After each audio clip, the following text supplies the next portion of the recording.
Hello, welcome to in my channel. जय हिंद दोस्तों। तो जैसा कि मैं आपको मैथ का सिलेबस करा रहा हूँ टीचिंग एग्जाम के लिए, सभी टीचिंग एग्जाम के लिए बहुत ही ज़्यादा इंपॉर्टेंट है।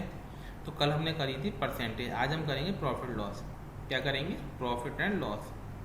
ठीक है ना। तो अच्छे से समझते हैं। पहला क्वेश्चन है हमारा, एक बिल पर 35% की छूट दे दी। किसी ने कितने की छूट दी है? 35% की। ठीक है। 20% की कितनी छूट हुई है? 2 बार, मतलब 20% की 2 बार छूट दे दी। तो सबसे पहले हमें ये निकालना चाहिए कि 20% की दो छूट जो हैं वो कितने, एकल छूट कितने के बराबर। जैसे देखिए, तो इसका फॉर्मूला होता है छूट निकालने का a+b-ab/100, मतलब एक छूट निकालने का। दो छूट दे रखी हो, उसे सिंपल एकल छूट बनानी है तो हमें फॉर्मूला लगाना है a+b-ab/100। तो 20 + 20 - 20 और 20 400/100, 2 जीरो से 2 जीरो कैंसिल। ये कितने हो गए? 40 - 4 36%।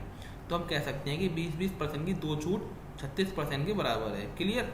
अब कहना चाह रहा है वो दो, इस छूट में 35% की छूट में और 20% की जो एक छूट आई है 36%, इसमें जो डिफरेंस है वो कितने का? 22 रुपये का। कितने रुपये का? 22 रुपये का डिफरेंस।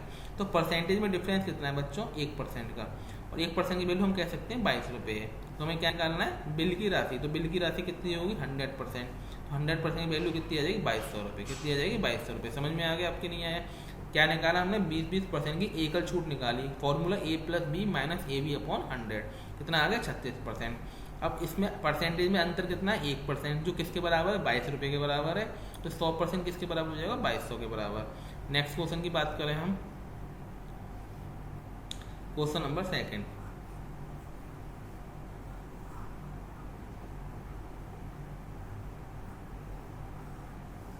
क्वेश्चन सेकंड है हमारा, यदि मैं 100 रुपये में 11 पुस्तक खरीद रहा हूँ तो एक पुस्तक कितने में खरीद रहा हूँ? तो एक पुस्तक का सीपी क्या हो जाएगा आपका? ये बताइए। 100/11 कितना हो जाएगा? 100/11। ठीक है ना। क्लियर। और 10 पुस्तकें 110 में बेच रहा हूँ तो एक पुस्तक का एसपी कितना हो जाएगा? 110/10। 0 से 0 11 रुपये। कितने रुपये? 11 रुपये। मतलब हमने एक एक पुस्तक का सीपी निकाल लिया। मतलब 100 पुस्तक 11 में है, 100 पुस्तक कितने में? 11 रुपये में। तो एक पुस्तक कितनी होगी? 100/11। इसी तरीके से 110/10, तो 11 रुपये में बेच रहा है वो एक पुस्तक, और खरीद कितने में रहा है एक पुस्तक को? 100/11। तो लाभ क्या हो जाएगा? लाभ क्या होता है हमारा? SP - CP। SP कितना है एक पुस्तक का? 11 - CP कितना है? 100/11। इसे घटा देंगे तो 11 का 11 में गुणा करेंगे 121। 121 में 100 जाएंगे, कितने बचेंगे? 21/11 का। लाभ कितने का होगा? 21/11 का। पर हमें क्या निकालना है? Percentage profit. तो ऊपर क्या आएगा? प्रॉफिट, नीचे आता है CP × 100। प्रॉफिट कितने का? 21/11 का आया हमारा। ठीक है। सीपी कितना एक पुस्तक का? 100/11 गुणा 100। तो अब यहाँ से देखेंगे ये 11 का से 11 क्या हो जाएगा? कट जाएगा हमारा, और 100 से क्या कट जाएगा? 100 कट जाएगा। तो हमारा लाभ कितने का आ जाएगा? 21% का। कितने का लाभ आ जाएगा? 21% का। क्लियर। नेक्स्ट क्वेश्चन हमारा, question number third. Question third ये कह रहा है आपसे, देखिए, एक कपड़े के व्यापारी ने अपने आधे कपड़े 40% लाभ पर बेचे और शेष के आधे 40% हानि पर, और शेष बचे कपड़े लागत मूल्य पर बेचे। संपूर्ण सौदे में उसे कुल कितना लाभ हुआ? तो हम इसमें मान के चलेंगे 100 कपड़े उसने बेचे होंगे, और हमने मान लिया एक कपड़े का मूल्य 1 रुपये ही है, तो 100 रुपये के बेचे होंगे। मतलब उसने 100 कपड़े 100 रुपये के खरीदे होंगे, सॉरी। तो 100 कपड़े उसने 100 रुपये के खरीदे, मान के चला हमने। CP मान लिया ये 100 रुपये, कपड़े मान लिए 100 कपड़े, तो एक कपड़ा हमने 1 रुपये का माना है। ठीक है ना। अब देखिए उसमें कह रहा है हमारे, उसने कपड़े 3 भागों में बांटे हैं। ठीक है ना। पहला भाग क्या कह रहा है वो? आधे कपड़े 40% लाभ पर। तो आधे मतलब 100 में से आधे मतलब 50 कपड़े। तो उसने 50 कपड़ों को 40% लाभ, मतलब 140/100 लाभ हुआ है, तो 100 में जोड़ के बटे 100, तो 140 का। तो 2 जीरो से 2 जीरो कट गए, मतलब 14×5 70 रुपये के। मतलब उसने आधे कपड़े 50 कपड़े 70 रुपये के बेच दिए। क्लियर। अब कह रहा है वो शेष के आधे, आधे के भी आधे, मतलब आधे कितना रहा इसका? 50 रहा। कितना रहा? 50। 50 का आधा 25, मतलब उसमें 25 कपड़े जो हैं वो 40% हानि पर, तो मतलब 60%, 60/100। हानि है तो 100 में से घटा के, 2 जीरो से 2 जीरो नहीं कटेंगे, 1 जीरो से 1 जीरो कट जाएगा, 5 से 2 बार, और 5 से 5 बार, और 2 से 3 बार, 3×5 15 रुपये के। कितने रुपये के? 15 रुपये के। क्लियर। अब कह रहा है वो बाकी बचे कपड़े लागत मूल्य पर। लागत मूल्य मतलब CP पर ही। तो बाकी बचे कितने के कपड़े बचे 50 और 25, 75 बेच दिए, बचे कितने 25। तो 25 कपड़े कितने के बेचे होंगे 25 रुपये की, क्योंकि एक कपड़े का मूल्य 1 रुपये है, तो 25 कपड़े 25 के बेच दिए उसने लागत मूल्य पर ही। तो उसे टोटल कितने के बेचे उसने 70 और 15 85 और 25 110 रुपये के, कितने रुपये के 110 रुपये के बेच दिए। और खरीदे कितने के थे सारे कपड़े 100 रुपये के थे, तो उससे लाभ कितने का होगा 10% का। कितने का लाभ होगा 10% का उसे लाभ हो गया। आई होप आपके समझ में आ गया होगा। नेक्स्ट क्वेश्चन की अगर हम बात करें,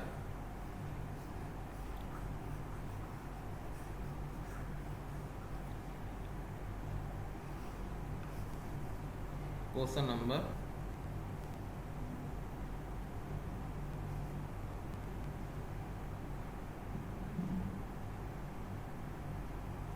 4, ठीक है, ठीक है ना। क्वेश्चन नंबर 4, कपड़े का मूल्य 25% कम कर देने पर उसकी बिक्री की मात्रा में 20% की वृद्धि हो गई, तो एकल क्या निकालना है हमें, एकल प्रभाव कितना पड़ा। तो मैंने आपको हजार बार ये बात बता चुका हूँ, जब भी 2% दे रखी हो आपको तो आप क्या लगाइए सक्सेस से, क्या लगाएंगे जैसे, तो a plus B minus A B upon A plus B plus A B upon 100, ठीक है। पहले हमारी कमी हो माइनस में लिखेंगे, तो कितनी कमी हो रही है माइनस के 25%, तो माइनस के 25, ठीक है।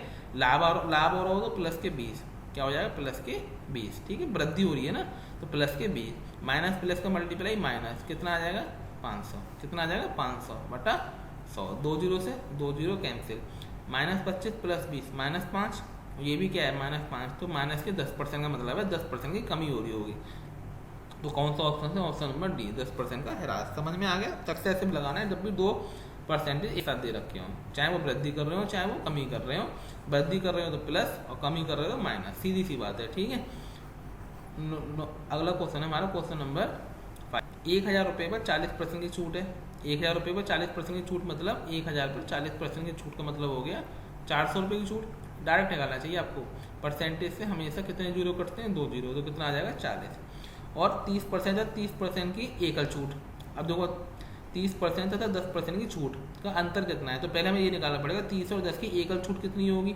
तो कैसे निकालते हैं, plus a plus B minus A B upon 100 निकालना आना चाहिए आपको। a plus B minus 2 zero से 2 जीरो, तो 30 और 10 40 में से 3 है 37% की, तो 1000 का 37% तो आपका कितना हो जाएगा, 2% से 2 जीरो कट जाएंगे, कितना आएगा 370। तो अंतर कितना आ गया छूट में 30 रुपये का। सीधा सा क्वेश्चन है, सिंपल सा, समझ में बताई नहीं है आपकी। हमने क्या करा 30 और 10 की एकल छूट नहीं आई आपकी 37%, कितनी आई 37%, और 40% की छूट मतलब 400 रुपये, और 37% की छूट मतलब 370 रुपये। छूट में अंतर कितना आ जाएगा 30 रुपये। क्लियर क्वेश्चन है हमारा। नेक्स्ट क्वेश्चन है, एक वस्तु के लागत मूल्य और बिक्री मूल्य का अंतर कितना है 240 रुपये। उसमें कितने का लाभ हो रहा है 20% का लाभ हो रहा है। कितने का लाभ हो रहा है 20%, ठीक है। तो 20% का लाभ मतलब हो गया हमारा 1/5, कितना हो गया 1/5, ठीक है। क्लियर 20% का लाभ हमें अगर फ्रैक्शन वैल्यू लिखें 20% की, तो कितनी होती है वो 1/5 होती है। क्या होती है 1/5 होती है। अब देखो 20% का लाभ हो रहा है हमें 1/5। अब कह रहा है वो एक वस्तु के लागत मूल्य मतलब CP और विक्रय मूल्य मतलब 2 SP। तो अगर वो 5 रुपये की चीज़ है, अगर वो 5 रुपये की चीज़ है तो कितने की बेच रहा है 6 रुपये की, समझिए आप। मतलब 20% की फ्रैक्शन वैल्यू होती है हमारी 1/5। तो नीचे क्या है हमारा CP होता है, नीचे क्या होता है CP, और ऊपर जो होता है हमारा वो लाभ होता है, वो हमारा क्या होता है लाभ होता है, ठीक है। तो 5 रुपये अगर CP है मान के चला हमने, 5 रुपये हमारा CP है मान के चला हमने, ठीक है ना। तो अगर 5 रुपये CP है तो हमारा लाभ कितने का हो जाएगा, ठीक है। लाभ हो जाएगा हमारा 6 रुपये का। कितने रुपये का 6 रुपये का। अब 5 रुपये CP है, 6 रुपये का, सॉरी CP 5 रुपये का है, तो SP कितने हो जाएगा 6 रुपये का। तो कह रहा है वो SP 240, अंतर कितना है 240 का। तो एक की वैल्यू कितनी, अब हमें वैसे लाभ कितने का हो रहा है 1 रुपये का, तो एक की वैल्यू कितनी दे रखा है 240 रुपये, कितनी दे रहा है 240। तो बिक्री मूल्य पूछ रहा है, बिक्री मूल्य कितना है 6 रुपये, तो 6 की वैल्यू कितनी हो जाएगी 1440 रुपये। हमारा आंसर क्या हो जाएगा 1440 रुपये। क्लियर। तो आज की वीडियो में इतना ही। चैनल को सब्सक्राइब करें। Thanks for watching my video.